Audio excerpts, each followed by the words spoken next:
Students कैसे हैं आप? आई होप आप सब ठीक हैं। हम पढ़ रहे हैं chapter number 7 electrochemistry, class 9 chemistry में। और आज का टॉपिक बड़ा ज़बरदस्त।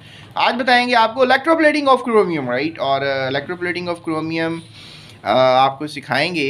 आज की वीडियो को एंड तक देखिएगा ताकि आपको समझ में आ जाए, क्योंकि आज की वीडियो के दौरान बहुत से एमसीक्यूज भी बताएंगे और इसके अलावा शॉर्ट क्वेश्चन भी बताएंगे और लॉन्ग क्वेश्चन ये बोर्ड में आता है, ये भी बता देते हैं। तो लिहाजा electroplating explain electroplating of chromium, ये आपको बोर्ड में लॉन्ग क्वेश्चन आता है। तो स्टूडेंट्स ये बोर्ड लॉन्ग क्वेश्चन है, आप ये बात याद रखिएगा। और दूसरी बात ये है कि इससे पहले वाला जो सवाल हमने किया था आपको याद होगा, that is electroplating of silver. ये भी बोर्ड का लॉन्ग क्वेश्चन है। आपको या तो बोर्ड का लॉन्ग क्वेश्चन आ सकता है इलेक्ट्रोप्लेटिंग ऑफ सिल्वर इस चैप्टर में से, या तो आ सकता है इलेक्ट्रोप्लेटिंग ऑफ क्रोमियम, या फिर आपको मैंने पीछे बताए थे सवाल कि आपको जो है बोर्ड में नेल्सन सेल जो है एज अ लॉन्ग आ सकता है, अगर आपको याद हो।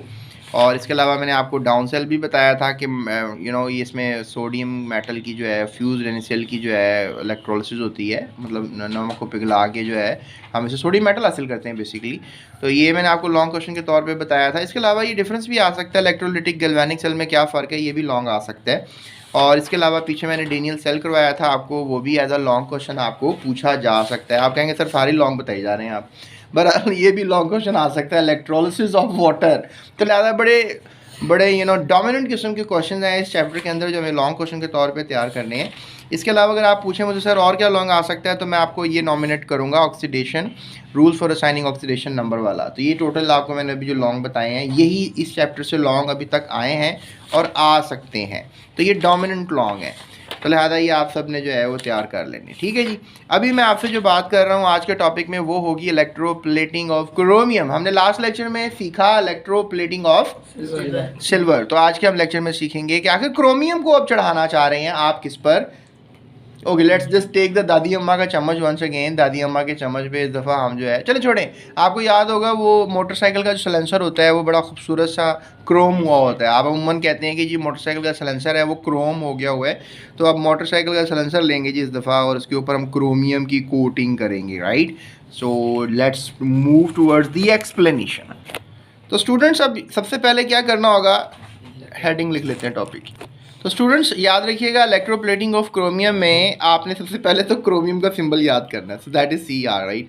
सो ये क्रोमियम का सिंबल है, क्रोमियम। क्रोमियम बड़ा अच्छा एक धातु है, ठीक है। और इसको हमने इलेक्ट्रोप्लेट करना है। सबसे पहले आपको चाहिए इलेक्ट्रोलिटिक टैंक, और यहाँ पे आपको चाहिए होगा इस दफ़ा एक सैलेंसर, राइट। अब जैसा भी बनेगा ज़रा बर्दाश्त कर लीजिएगा।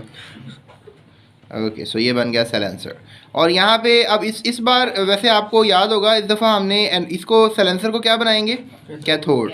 और इस वक्त एक स्ट्रिप लेंगे हम एनोड की। अब मुझे ये बताएं कि हम ये स्ट्रिप किस चीज़ की लेंगे, यानी एनोड किस चीज़ का लेंगे, क्रोमियम का लेंगे, राइट। लेकिन क्रोमियम इतनी महंगी धात है कि हम अफोर्ड नहीं कर सकते कि इसका इतना बड़ा रोड इलेक्ट्रोलिटिक टैंक के अंदर डालें। तो लिहाजा हम अब स्ट्रिप इस दफ़ा जो है वो क्रोमियम की नहीं लेंगे। अच्छा चलें अभी स्ट्रिप की बात करते हैं, नोड की बात करते हैं। इसमें हमने इलेक्ट्रोलाइट भी तो लेना है ना, इलेक्ट्रोलाइट भी उसमें डालना है ना। तो इलेक्ट्रोलाइट किस चीज़ का लेंगे, ये भी एक अच्छा क्वेश्चन है अब, राइट। स्टूडेंट्स ये क्रोमियम सल्फेट आपने जो है लेना है, और क्रोमियम सल्फेट का मैं आपको फार्मूला बता देता हूँ, CR सल्फेट, ठीक है। ये इसके साथ आपको पता है कि 2 वैलेंसी है, तो आप यहाँ पे 2 लगा देंगे, ठीक है। और यहाँ ब्रैकेट लगाएंगे और 3 लगा देंगे। सो that is the formula of chromium sulphate. यानी कि इस मिक्सचर में आपको कौन से आयन नज़र आएंगे, क्रोमियम के आयन और सल्फेट के आयन नज़र आएंगे, राइट। और इसके अलावा थोड़ा सा ना इसमें आपने इलेक्ट्रोलिसिस को तेज़ करने के लिए सल्फ्यूरिक एसिड भी डालना है। अमूमन आप इलेक्ट्रोलाइट के अंदर जो है ये डेफिनेटली इस चीज़ का सारा इलेक्ट्रोलाइट हम बनाएंगे, इलेक्ट्रोलाइट। तो आपने बेसिकली क्या करना है कि इलेक्ट्रोलाइट बनाना है, तो डेफिनेटली आप इसमें डाल देंगे सल्फ्यूरिक एसिड और क्रोमियम सल्फेट। और सल्फ्यूरिक एसिड क्यों डाला, ताकि ज़रा थोड़ी इलेक्ट्रिकल कंडक्टिविटी तेज़ हो जाए, यानी बिजली अच्छे तरीके से पास करे, किसमें से, इलेक्ट्रोलाइट में से। आपको पता है पानी भी अच्छा इलेक्ट्रोलाइट है, पानी में डालेंगे क्रोमियम सल्फेट, मिक्स तो उसी में करेंगे। लेकिन थोड़ा सा पानी में, आपको याद होगा जब हमने इलेक्ट्रोलिसिस ऑफ वाटर किया तब भी हमने पानी में थोड़ा सा सल्फ्यूरिक एसिड डाला था, ताकि हम इसकी इलेक्ट्रोलिसिस को तेज़ कर दें पानी की। और आपको याद है हमने इलेक्ट्रोलिसिस वाटर में बनाया क्या था, hydrogen gas and oxygen gas. बस यहाँ पे हम क्या, ये हम क्यों कर रहे हैं, इलेक्ट्रोप्लेटिंग ऑफ क्रोमियम क्यों कर रहे हैं, ताकि क्रोमियम को हम इस पे चढ़ा देना, क्रोम कर देना, साइलेंसर को क्रोम कर दें। We just really want to make beautiful kind of a silencer. हमारी गाड़ी बड़ी महंगी है भाई, मोटरसाइकिल, हमारी ज़रा मोटरसाइकिल का जो साइलेंसर हो वो ज़रा चमकता हुआ शीशे पे शक्ल नज़र आ रही है उसके अंदर, तो ज़रा फिर 2000 हूटर के जो पंप लगाएंगे तो अच्छा लगेगा ना, तो इसीलिए कर रहे हैं ये इलेक्ट्रोप्लेटिंग ऑफ क्रोमियम। तो बेटा वैसे ये लेग पीस बन गया, लेकिन लेकिन ये कोशिश मेरी पूरी है कि मैं इसको जो है एज अ साइलेंसर ही गाइड करूँ आप लोगों को। तो चले मैं लिख देता हूँ। तो लें जनाब, ये साइलेंसर के स्पेलिंग लिख दिए मैंने। अब इसमें क्या डाला है आपने, as a electrolyte chromium sulphate, और आप सल्फ्यूरिक एसिड भी डाला है, यानी हाइड्रोजन आयंस डाले हैं, और साथ डेफिनेटली आपने सल्फ्यूरिक एसिड डाला, सल्फेट को सपोर्ट होगी, सल्फेट भी काफ़ी आ गए। अब अगली बात ये है कि आपने ये ले लिया हुआ है यहाँ पे क्रोमियम सल्फेट, राइट, इसमें इलेक्ट्रोलाइट के तौर पे। तो स्टूडेंट्स यहाँ पे अब ये डेफिनेटली कैथोड के तौर पे साइलेंसर एक्ट करेगा, क्या ख्याल है? और एनोड अब क्या होगा, अभी मैं आपसे बात कर ही रहा था कि एनोड क्या होगा, तो अब मैं बताता हूँ कि ये होगा antimonial lead, SbPb, Sb antimony और Pb लेड, तो इसे बोलेंगे एंटीमोनियल लेड। ये बेसिकली कह लें कि एक एलॉय है। एंटीमोनियल लेड जो है क्या है, एक एलॉय है। ये एक स्ट्रिप के तौर पे, एनोड के तौर पे आप लेंगे, और इसका सीन ये होने वाला है कि डेफिनेटली कुछ लेड के आयंस जो हैं वो मिक्सचर में आना शुरू हो जाएंगे, और कुछ ये हमारे पास आयंस बन रहे हैं इस वक्त एंटीमनी के, ठीक है, और कुछ लेड के आयंस मिक्सचर में आना शुरू हो जाएंगे। अब आप कहेंगे सर हमने तो यहाँ पे क्रोमियम को चढ़ाना है, आप इसमें एंटीमनी के आयंस और लेड के आयंस निकाल कर ड्रॉप करवाई जा रही हैं, तो ये तो उल्ट हो जाएगा ना, काम ख़राब नहीं हो रहा। लेकिन याद रखो कैथोड पे आपको पता है नेगेटिव चार्ज साइड है ये, और यहाँ पे जो क्रोमियम आयंस अंदर मौजूद है ना, ऑलरेडी जो हमने सॉल्ट यूज़ किया, ये भी सॉल्ट काफ़ी महंगा आता है, ये सस्ता नहीं है।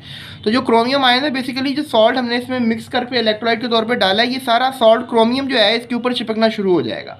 यानी जो सॉल्ट डाला था, जो सॉल्ट के अंदर क्रोमियम था, जो सॉल्ट के अंदर क्रोमियम मौजूद है, वो सारा का सारा इसके ऊपर साइलेंसर के ऊपर जो है चिपकना शुरू हो जाएगा, और एंटीमोनियल लेड के तौर पे हम जो है एनोड को यूज़ करेंगे। अब इसमें स्टूडेंट्स एक कमेंट लिखा हुआ है कि इलेक्ट्रोलाइट आयोनाइजेस, यानी ये इलेक्ट्रोलाइट जो है ये क्या करेगा, आयोनाइज करेगा, और क्या प्रोवाइड करेगा, क्रोमियम आयंस। तो ये कमेंट आपकी बुक में इन्होंने लिखा भी हुआ है।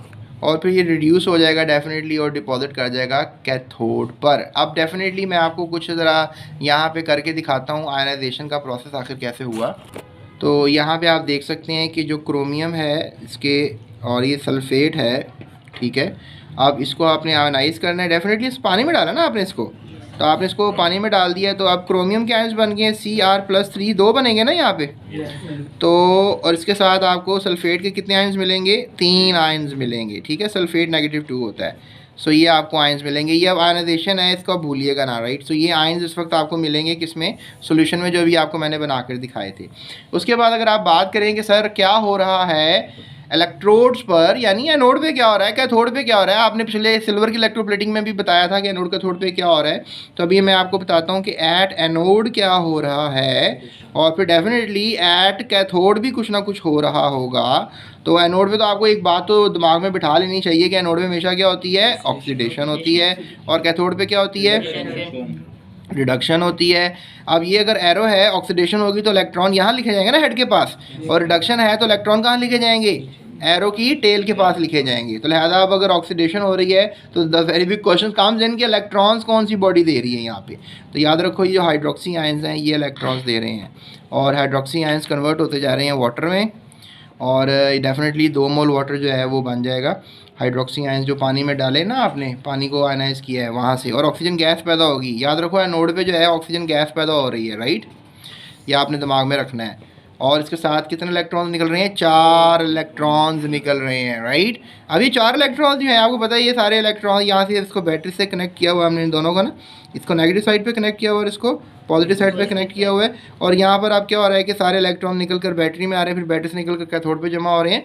तो ये जो इलेक्ट्रॉन निकले हैं एनोड से, यानी एनोड से जो है इलेक्ट्रॉन निकले हैं और बैटरी की तरफ जा रहे हैं। इलेक्ट्रॉन का निकल जाना is known as oxidation. Look at that, यहाँ से ये जो इलेक्ट्रॉन रिसीव किए थे किसने, किस एनोड पे क्या चीज़ आई थी, एनोड पे हाइड्रोक्सी आए थे, और उन्होंने आकर, डेफिनेटली पानी में हाइड्रोक्सी और हाइड्रोजन आयंस भी होते हैं ना, ये तो आपको पता होगा ना।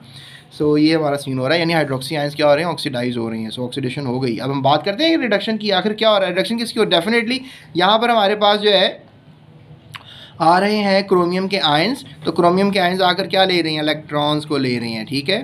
3 इलेक्ट्रॉन ये रिसीव कर लेंगे, क्रोमियम का आयन आएगा और क्रोमियम क्या हो जाएगा, न्यूट्रल हो जाएगा। क्रोमियम क्या हो जाएगा, न्यूट्रल हो जाएगा और ये न्यूट्रल होकर चिपक जाएगा किस पर, साइलेंसर पर चिपक जाएगा। So that makes an idea of electroplating. अब आप कहोगे सर ये क्या सीन हो रहा है, यहाँ पे 4 निकले थे, यहाँ पे 3 आ रही हैं, इसको सीधा करो ना। तो लिहाजा ऐसा करो, इसी सारी इक्वेशन को मल्टीप्लाई कर दो किसके साथ, 3 के साथ। तो 3 4 आर 12 और इस सारी इक्वेशन को मल्टीप्लाई कर दो किसके साथ, 4 के साथ। तो 4 3 12। आप समझ गए हो।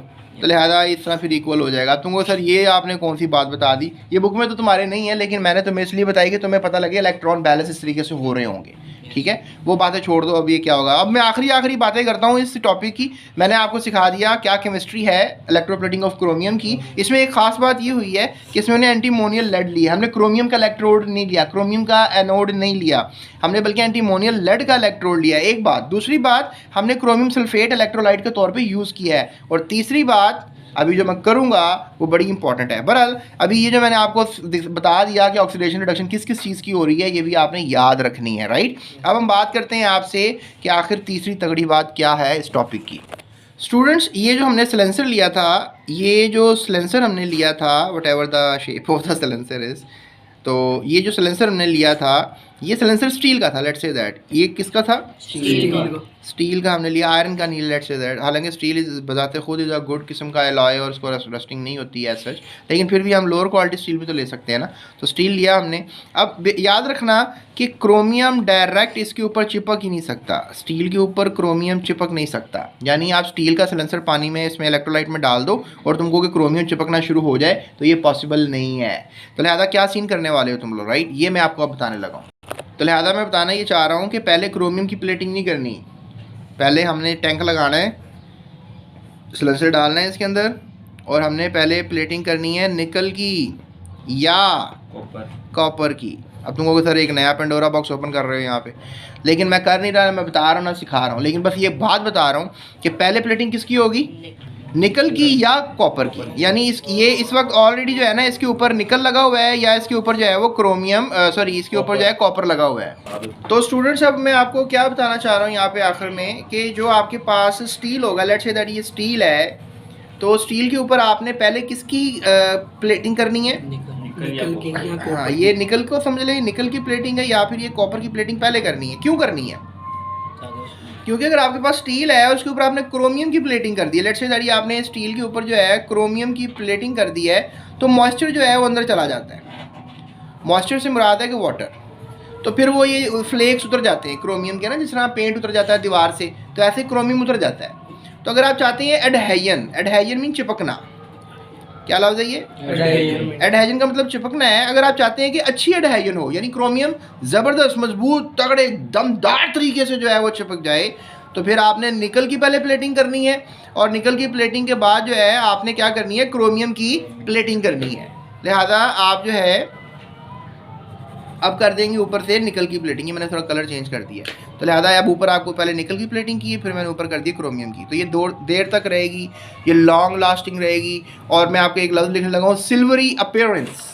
तो सिल्वरी अपीयरेंस जो है वो आपको नज़र आ रही है, जो रहेगी इस वक्त से ब्लू अपीयरेंस नज़र आ रही है हमें। तो ये था स्टूडेंट्स आज का टॉपिक। इसमें क्या सवाल आएगा, right explanatory note on electroplating of copper. तो आप सबसे पहले लिखोगे केमिस्ट्री, फिर लिखोगे ऑक्सीडेशन रिएक्शन, और फिर आखिर में लिखोगे कि why chromium is not plated directly on the steel, rather first nickel and copper plating is being done and after that chromium plating is being done, right। तो ये आप इसकी हेडिंग बना लीजिएगा। बहरहाल डिस्क्रिप्शन में नोट्स हैं, आप वो नोट्स ले लें और उससे डाउनलोड करके आप उसको प्रॉपरली लॉन्ग के तौर पे तैयार कर लें। तो लिहाजा आपको ये भी बोर्ड में क्वेश्चन आ सकता है कि भाई वाई निकल is plated first on the steel before chromium plating, तो ये भी क्वेश्चन आ सकता है। या कॉपर को पहले प्लेट क्यों किया जाता है क्रोमियम की प्लेटिंग से, ये भी आपको शॉर्ट क्वेश्चन के तौर पे आ सकता है। या ये भी सवाल आ सकता है कि ऑक्सीडेशन रिडक्शन रिएक्शन लिखें क्रोमियम की इलेक्ट्रोप्लेटिंग के। या फिर आपको ये भी क्वेश्चन आ सकता है कि आखिर कौन सा इलेक्ट्रोलाइट यूज़ हुआ था क्रोमियम की प्लेटिंग के अंदर। तो लिहाजा ये तगड़े सवाल है जो आपको बोर्ड पूछ सकता है। सो ये था आज का लेक्चर, होप सो आपको पसंद आया होगा। इफ़ यस तो अभी चैनल को सब्सक्राइब किए बगैर मत जाइएगा, और इसके अलावा कमेंट कर सकते हैं कोई भी क्वेश्चन करना हो आपने, और इसके अलावा आप अपना ख्याल रख सकते हैं, वो तो आप रख ही रहे होंगे। और इसके अलावा आप मेरे लिए दुआ कर सकते हैं, अपने लिए भी दुआ कर सकते हैं। अगर आप टीचर हैं, दोस्तों के साथ शेयर करें, स्टूडेंट के साथ शेयर करें इस वीडियो को। अगर आप स्टूडेंट हैं मेरे क्लास फेलोज़ के लाजमी शेयर कीजिएगा इस वीडियो को। और डिस्क्रिप्शन में नोट्स भी हैं, वो भी आप फ्री डाउनलोड कर सकते हैं। सारे चैप्टर के लिंक्स भी हैं, उनको भी आप फ्री डाउनलोड कर सकते हैं। और अभी के लिए इतना ही। That's it, thank you so much.